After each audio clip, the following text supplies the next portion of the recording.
Cuidé a mi hermana embarazada y al nacer el bebé me echó de su casa. Semanas después buscó una firma de tutor legal. Su cara cuando le dije quién era el responsable real. Cuando mi hermana Laura se embarazó yo pensé que aquello sería una etapa difícil, pero manejable. Siempre ha sido medio caótica para sus cosas, pero dentro de lo razonable, así que cuando el imbécil que la embarazó desapareció apenas escuchó la palabra responsabilidades, yo hice lo que siempre he hecho desde que somos niños. Me tragué mi cansancio, mi miedo y mis ganas de mandarla al carajo y le dije que se fuera a vivir conmigo. Ella llegó con 2 maletas, una caja de zapatos llena de papeles que no revisaba desde hacía años y una actitud de víctima que en ese momento confundí con vulnerabilidad. Yo trabajaba a tiempo completo, trataba de mantener mi propio ritmo de vida, y sin embargo terminé siendo quien la llevaba a todas sus citas, quien pagaba los antojos absurdos que le daban a medianoche, y quien se comía discusiones que en realidad eran explosiones hormonales pero que igual dolían porque siempre iban dirigidas hacia mí. Me decía que yo era el único que no la abandonaba y que no sabía qué habría sido de ella si yo no hubiera dicho que sí, así que yo seguía ahí, tratando de justificarlo todo como si fuera mi obligación natural. El parto llegó después de un periodo en el que prácticamente perdí la noción de mis propios días. Entre llevarla a emergencias en más de una ocasión porque juraba que algo estaba mal, ayudarla a llenar papeles, preparar cosas en la casa para recibir al bebé y dormir menos de lo que debería, yo estaba agotado. Cuando nació el niño, pensé que por fin había luz al final del túnel y que quizá con el miedo inicial fuera de su sistema volvería a ser la hermana que conocía, pero lo único que pasó es que dejó de fingir que estaba agradecida. Se instaló en mi casa como si fuera un hotel, apenas se levantaba para lo básico y empezaba a hacer comentarios sobre cómo mi departamento la estresaba, que si todo estaba mal acomodado, que si yo parecía un guardia revisando cada cosa que hacía con el bebé.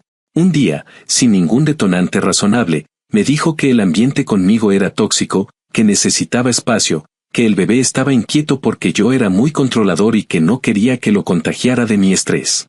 Antes de que pudiera entender qué mierda estaba pasando, ya me estaba pidiendo las llaves para quedarse ella y que yo me fuera un tiempo a reflexionar. Lo más jodido es que yo, que pagaba la renta, que sostenía la casa, que había dormido en una silla de metal toda una noche mientras ella tenía contracciones falsas. Terminé durmiendo en el sillón de mi amigo Marcos porque mi propia hermana decidió que yo sobraba. Fue en ese momento cuando empecé a sentir un resentimiento que llevaba meses tragándome, porque se me cayó la venda de los ojos al descubrir que ella no quería ayuda, quería un sirviente emocional y económico, y que todo lo que había hecho por ella le parecía lo mínimo indispensable.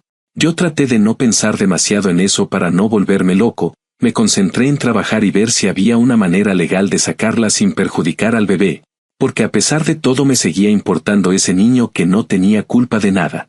2 semanas después de haberme echado, recibo un mensaje suyo escrito con esa urgencia manipuladora que ya conocía demasiado bien. Decía que necesitaba verme, que había un trámite que solo yo podía firmar, que era por el bien del bebé, y que si no lo hacía la situación se iba a complicar para todos. A mí ya me sonaba a trampa, pero acepté verla en un café porque quería terminar con esa mierda de una vez por todas. Cuando nos sentamos me entregó un montón de papeles y empezó a explicarme, con una voz temblorosa que antes me habría hecho sentir culpa, que necesitaba que yo firmara para convertirme en tutor legal temporal del bebé. Según ella, era un trámite pequeño para obtener ayuda estatal y no significaba nada serio, pero yo conocía lo suficiente del proceso para saber que no era tan simple. Lo más absurdo es que, después de echarme de mi casa y pintarme como una especie de ogro, ahora venía a pedirme que me encargara legalmente del hijo del sujeto que desapareció. Yo ya no estaba dispuesto a dejarme manejar igual que antes, así que le pregunté de forma calmada si el supuesto padre sabía que ella quería poner a otra persona como tutor legal de su bebé. Apenas terminé la frase su cara se deformó como si le hubiera dicho una amenaza mortal. Fingió no entenderme, pero yo llevaba meses viendo sus berrinches y ya sabía distinguir ese pánico que intentaba disfrazar de indignación. Saqué mi teléfono y abrí las capturas que yo mismo tomé cuando vivía conmigo, esas conversaciones donde ella admitía llorando que estaba asustada de que el verdadero papá se enterara y que por eso prefería no decir nada. Cuando le puse el celular enfrente empezó a temblar. Intentó decir que no sabía qué era eso, que yo estaba malinterpretando todo, que ahora quería arruinarle la vida porque estaba dolido por lo que pasó en mi casa. Yo le dije que dejara de inventar y que no iba a firmar absolutamente nada, que ya estaba cansado de limpiar los destrozos que iba dejando en su camino, que no iba a hacerme responsable de decisiones que no eran mías y que, si quería involucrar al verdadero padre, era su responsabilidad. Se levantó llorando, diciendo que yo era un desgraciado y que no me importaba el bebé, pero yo ya no sentí culpa ni pena. Lo único que sentí fue un cansancio profundo, mezclado con una claridad que no había tenido en meses. Cuando salí del café me di cuenta de que ese era el momento exacto en el que dejaba de ser su colchón emocional y económico. Y aunque la historia apenas estaba empezando a ponerse peor, esa fue la primera vez en todo ese infierno en la que pude respirar de verdad. Actualización 1. Habían pasado unos días desde aquella reunión en el café y yo estaba tratando de recuperar una rutina mínimamente funcional. Volví a mi departamento, que por fin había logrado recuperar después de hablar con el arrendador y demostrar que mi hermana nunca tuvo permiso para quedarse ahí sin mí.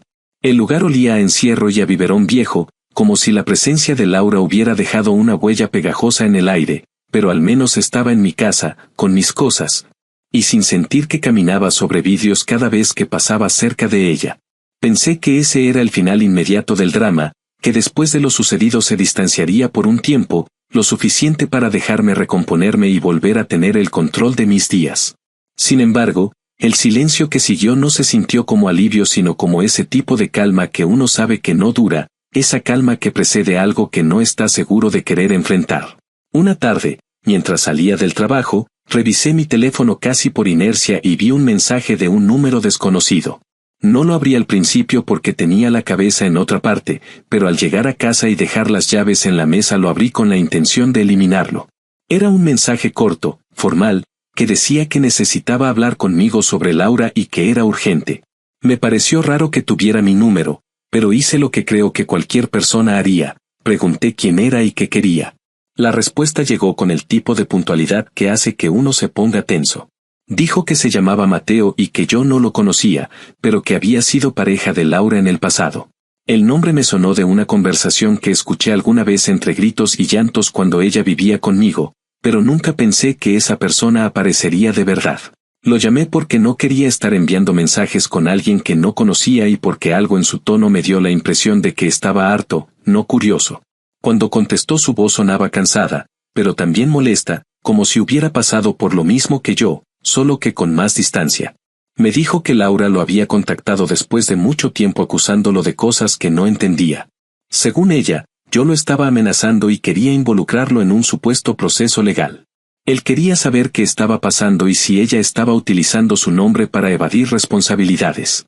Yo no sabía si soltar todo de golpe o mantener cierta prudencia, pero terminé contándole lo esencial, empezando por el hecho de que Laura había intentado que yo firmara documentos para convertirme en tutor temporal del bebé. Mateo se quedó en silencio cuando mencioné eso y solo preguntó si el niño era suyo.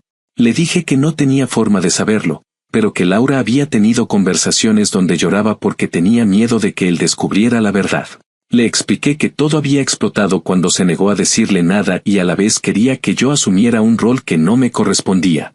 Le envié las capturas que guardé, no porque quisiera meterme en su relación o en su vida, sino porque era evidente que él estaba siendo manipulado igual que yo, solo que desde otra distancia. Cuando terminó de leerlas, soltó un suspiro tan largo que pensé que había colgado. Después dijo que la situación no lo sorprendía tanto como debería, porque esa no era la primera vez que ella ocultaba información o tergiversaba las cosas. Añadió que él había terminado con Laura precisamente por su comportamiento caótico y porque siempre intentaba arrastrar a otros con ella cuando las cosas se le salían de las manos. Me pidió un par de días para organizarse porque quería venir al estado y aclarar todo en persona. Dijo que no tenía intención de dejar un posible hijo suyo a la deriva, pero que tampoco iba a permitir que Laura jugara con él como si fuera un comodín. Lo escuché hablar con un tono tan serio que entendí que aquello iba para largo y que, sin querer, yo había reventado una verdad que llevaba tiempo escondida. Colgamos con la promesa de mantenernos en contacto solo para coordinar lo estrictamente necesario y no para crear otro frente emocional que no podía sostener. Durante esos días me limité a trabajar, limpiar mi departamento y evitar cualquier interacción con mi familia. Mi madre seguía creyendo que yo había sido demasiado duro con Laura, como si todo lo que sucedió no fuera más que un malentendido, pero ya no tenía energía para explicarle nada. La veía más preocupada por mantener la imagen de familia perfecta que por entender que su hija menor había cruzado límites que ya no se podían ignorar. Yo sabía que, en cuanto Mateo llegara, el caos iba a reiniciar de una forma completamente distinta, así que traté de descansar lo poco que pude. Una mañana recibí un mensaje corto diciendo que ya estaba en camino. Esa misma tarde me volvió a escribir para avisar que había llegado y que hablaría primero con Laura. Yo no quería involucrarme más de lo necesario, así que simplemente le dije dónde podía encontrarla y me mantuve al margen. Pasaron varias horas en silencio absoluto hasta que mi teléfono vibró de nuevo. El mensaje decía que Laura se había negado a hablar con él al principio, que se había encerrado en su habitación y lo acusó de querer arruinarle la vida. Él respondió que era su derecho saber si ese niño era suyo y que si ella se negaba a una prueba de paternidad tomaría medidas legales. Fue en ese punto cuando Laura dejó de gritar y empezó a llorar, lo cual me confirmó que sabía exactamente qué estaba escondiendo. Mateo me llamó poco después para decirme que quería hacer todo de manera oficial, así que ya había contactado a una abogada. Dijo que Laura estaba completamente fuera de sí, que se alternaba entre hacerse la víctima y acusarlo de cosas que no tenían sentido, y que el único motivo por el cual accedió a la prueba fue porque la abogada le explicó lo que significaba legalmente negarse. Yo escuché todo con una mezcla de alivio y tristeza, porque aunque yo sabía que esto era lo correcto, también sabía que aquello iba a partir la familia en pedazos y que mi madre me iba a culpar incluso de lo que no tenía que ver conmigo. Actualización 2. Había pasado algo más de una semana desde que Mateo llegó al estado y dejó claro que no pensaba permitir que Laura siguiera jugando con su nombre ni con la vida del niño. Yo me mantuve al margen tanto como pude, concentrándome en mi trabajo y en reconstruir una rutina que no dependiera de sus crisis constantes. Sin embargo, cada día que pasaba recibía mensajes de mi madre, de mis tíos, incluso de una prima con la que apenas hablo, todos queriendo darme una opinión no pedida sobre cómo estaba manejando la situación y cómo, supuestamente, lo familiar siempre va primero. Yo ya no tenía energías para discutirles. Les decía que hablaran con Laura si tan convencidos estaban de que ella necesitaba apoyo, porque yo había cargado con más de lo que me correspondía y no estaba dispuesto a retroceder ni un centímetro. Lo que más me llamaba la atención era la forma en que todos parecían convencidos de que Laura no había hecho nada grave, como si la suma de todos sus actos pudiera diluirse simplemente porque acababa de tener un bebé. Esa idea constante de que la maternidad la convertía en una figura intocable era precisamente lo que había permitido que llegáramos hasta este punto. Una mañana recibí un mensaje de Mateo avisando que la prueba de paternidad estaba lista para hacerse ese mismo día. Yo no tenía por qué estar ahí, pero él quería mantenerme al corriente porque, según sus palabras, quería que yo supiera que no estaba tomándome de chivo expiatorio ni usándome como pretexto para presionarla. La cita sería en una clínica legalmente autorizada, con una profesional que aseguraría que no hubiera irregularidades. Yo solo asentí con un mensaje corto y continué con lo mío. Más tarde supe que Laura llegó tarde, poniendo excusas incoherentes y diciendo que no se sentía bien, pero que la abogada le dejó claro que la ausencia se interpretaría como una negativa, lo cual, en su situación, sería prácticamente aceptar un fraude. Ante eso tuvo que entrar, aunque lloró desde que pisó la sala hasta que terminó el procedimiento, como si quisiera que la gente que estaba ahí la mirara con compasión. Mateo me contó después que ella no dejaba de decir que él la estaba humillando, que todo era innecesario y que él quería destruir su nueva vida como madre. Él simplemente se mantuvo callado porque sabía que cualquier palabra se convertiría en gasolina para su drama. Cuando la prueba finalmente se hizo, se abrió un silencio más extraño que el anterior. Laura se encerró en la casa de mi madre, diciendo que necesitaba espacio y que nadie la entendía, mientras que mis familiares insistían en que la tratáramos con más cuidado porque estaba sensible. Yo no tenía ninguna intención de involucrarme. Sabía que cualquier movimiento que hiciera sería usado en mi contra, así que preferí cortar comunicación directa con ella y mantenerme en mi departamento.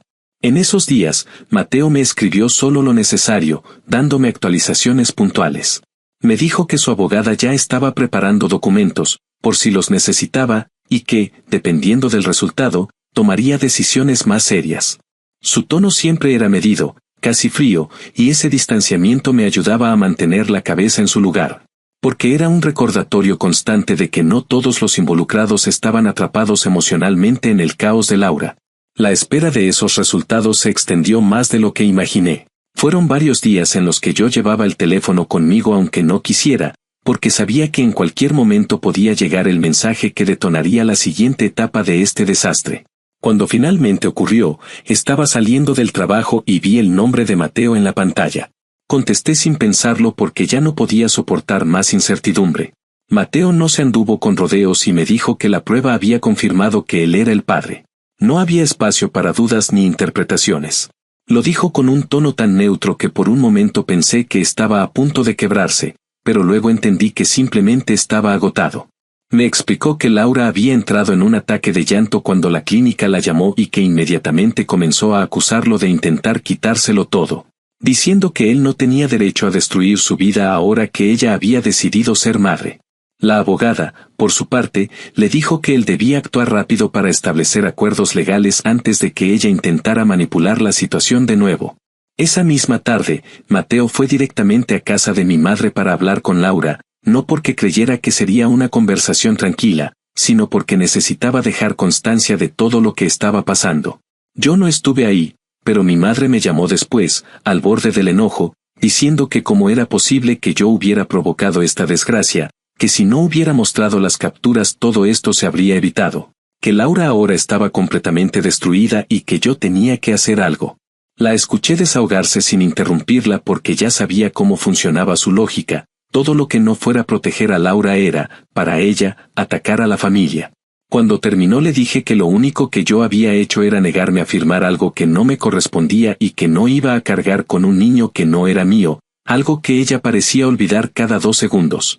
Mi madre me colgó diciendo que ya no sabía quién era yo, lo cual me pareció irónico considerando que yo acababa de empezar a ser fiel a mí mismo por primera vez en años. Mientras tanto, la conversación de Mateo y Laura fue, según lo que me contó él, una mezcla de gritos, reproches y súplicas. Laura pasó de insultarlo, a pedirle que la apoyara, a decirle que él no podía arruinarle su maternidad, como si él fuera el villano de una historia que ella misma había construido con mentiras. Él mantuvo la calma todo el tiempo, diciéndole que no quería quitarle a su hijo, pero que sí iba a ejercer sus derechos y establecer reglas claras. Laura respondió que eso era violencia emocional, que él no tenía derecho a decidir sobre su bebé y que haría todo lo posible para impedir que lo viera.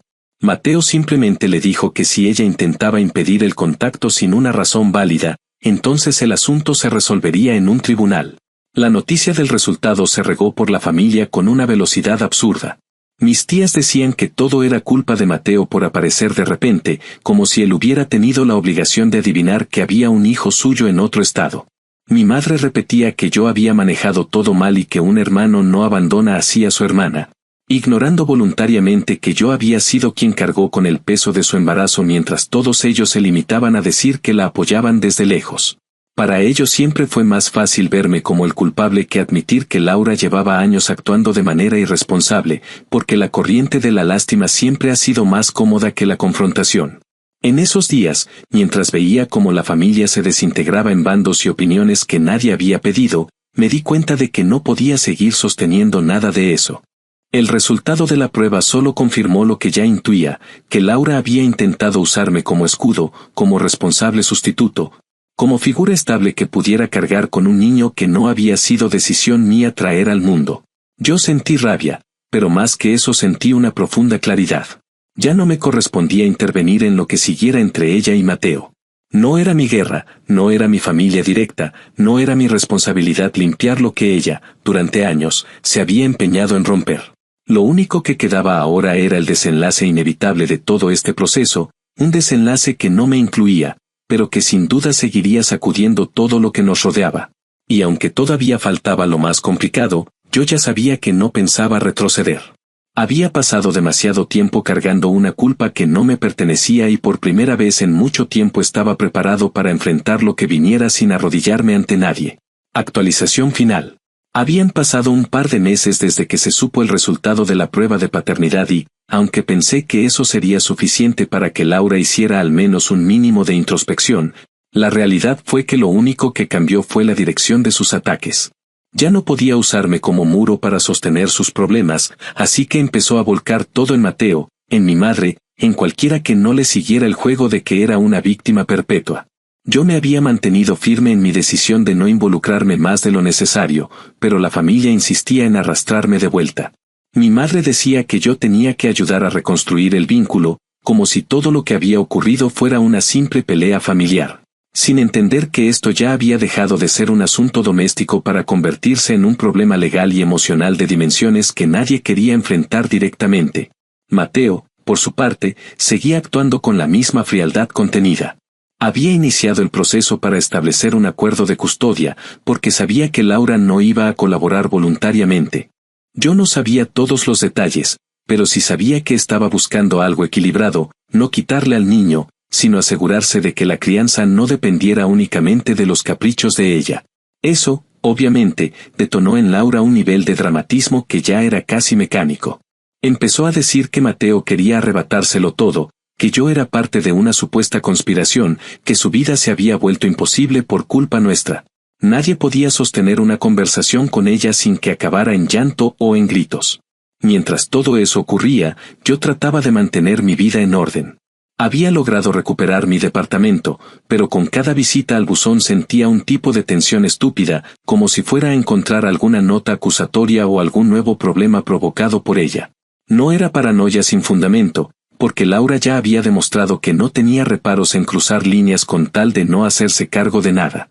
Una tarde, mientras consultaba con el arrendador algunos detalles que habían quedado pendientes desde que ella se quedó en el departamento sin mi consentimiento, él me dijo algo que me dejó en shock momentáneo. Comentó que Laura había intentado hablar con él por su cuenta para exigir que le permitiera volver al apartamento y que incluso afirmó que yo la había desalojado injustamente.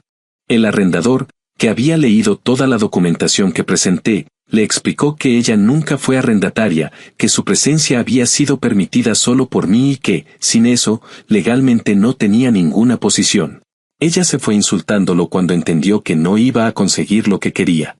Ese día me di cuenta de que ya no tenía idea de hasta dónde estaba dispuesta a llegar con tal de no asumir las consecuencias de sus decisiones. Un par de semanas después de eso, Mateo me envió un mensaje corto avisando que necesitaba hablar conmigo en persona. Lo recibí en mi departamento porque preferí que esa conversación no se diera en algún lugar donde Laura pudiera aparecer de improviso. Él llegó tranquilo, pero se le veía cansado, como si llevara semanas tratando de mantener bajo control algo que ya no tenía forma reconocible. Me contó que Laura había empezado a hablar de irse del estado, que decía que todos estábamos en su contra y que necesitaba un nuevo comienzo. Él sospechaba que esa era una forma de evitar cualquier proceso legal, y la abogada le dijo exactamente lo mismo. Su plan era simple pero claro, establecer en un tribunal una orden de custodia antes de que Laura pudiera desaparecer por completo. Eso implicaba acelerar varias cosas y él quería avisarme porque, en palabras suyas, no quería que otra vez me llegaran las consecuencias de sus actos de manera indirecta. No quería que yo quedara expuesto a alguna acusación inventada o a cualquier intento de tratar de hacerme responsable de algo que no me correspondía. Yo escuché todo con calma, aunque por dentro tenía esa mezcla de rabia y resignación que se siente cuando ya no queda espacio para la sorpresa. Le dije que entendía y que agradecía que me mantuviera informado, pero que no necesitaba consultarme nada, que esto ya era entre él y ella. Él insistió en que, dado todo lo que había pasado cuando Laura vivió conmigo, probablemente la corte en algún momento preguntaría sobre la estabilidad que ella tenía antes del nacimiento del bebé, y que yo seguramente sería llamado como testigo. No me emocionaba la idea de pisar un tribunal por culpa de mi hermana, pero acepté porque sabía que si no se establecía un límite claro, Laura iba a seguir arrastrando a todos a sus tormentas sin pensar ni un segundo en el daño que causaba. Poco después de esa conversación ocurrió algo que marcó el punto final de esta historia. Laura, que llevaba semanas refugiada en casa de mi madre, empezó a quejarse de que se sentía vigilada y de que el ambiente estaba cargado. Mi madre, que aunque la apoya en todo si tiene un límite de tolerancia, me llamó casi llorando, diciendo que Laura estaba insoportable, que acusaba a todos de tratarla mal, que ni siquiera dejaba que mi madre sostuviera al bebé porque decía que podía maltratarlo sin querer. Mi madre, que jamás ha sido una persona agresiva, estaba devastada, y esa llamada fue la primera vez que en meses la escuché admitir que algo en Laura claramente no estaba bien. Pero para entonces ya era demasiado tarde. Laura decidió irse a casa de una amiga con la que llevaba años sin hablar, alegando que ahí la iban a entender mejor. Su salida no fue silenciosa, Armó un escándalo tan grande en casa de mi madre que los vecinos la escucharon gritar que todos queríamos arruinarle la vida y que nadie la respetaba como madre.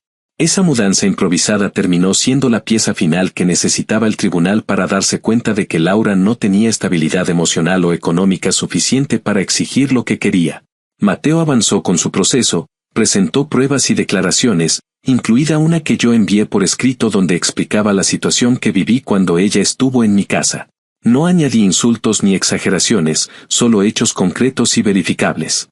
El juez determinó que Mateo obtendría una custodia parcial amplia, con la posibilidad de ampliarla más adelante si Laura no demostraba mejoras reales. Laura salió de esa audiencia sin decir una palabra, pero la forma en que miró a todos dejó claro que, en su mente, ella seguía siendo la víctima indiscutible. A raíz de ese desenlace, decidí poner aún más distancia con mi familia. No quería cortar lazos por completo, pero sí necesitaba dejar claro que yo no iba a hacer el mantenimiento emocional de nadie. Mi madre tardó en entenderlo, pero lo hizo. Me llamó un tiempo después para admitir, con dificultad, que había permitido que Laura se apoyara demasiado en los demás y que quizá eso había contribuido a que nunca aprendiera a enfrentar las cosas sin destruir a quienes la rodeaban. Era la primera vez que mi madre decía algo tan honesto, y aunque no reparaba el daño, al menos significaba que ya no tenía que defenderme de acusaciones absurdas dentro de mi propia familia. Finalmente, con todo relativamente estabilizado, decidí mudarme a otro apartamento más pequeño. No por miedo, sino porque necesitaba un espacio que no estuviera marcado por todo lo que había pasado. Mientras empaquetaba mis cosas me di cuenta de que el simple silencio del lugar se sentía diferente, más ligero, como si por fin estuviera dejando atrás una etapa que nunca debía haber cargado en primer lugar. Me llevó tiempo aceptar que no era responsable del caos de Laura, y más tiempo aún llegar a un punto donde no sintiera culpa por haber dicho basta. Ahora lo único que siento es una tranquilidad nueva, una que viene de saber que ya no estoy disponible para ser el refugio de nadie que no respete mis límites. Esa conclusión, aunque llegue después de tanto desgaste, es lo único que me ha permitido recuperar mi vida sin mirar atrás.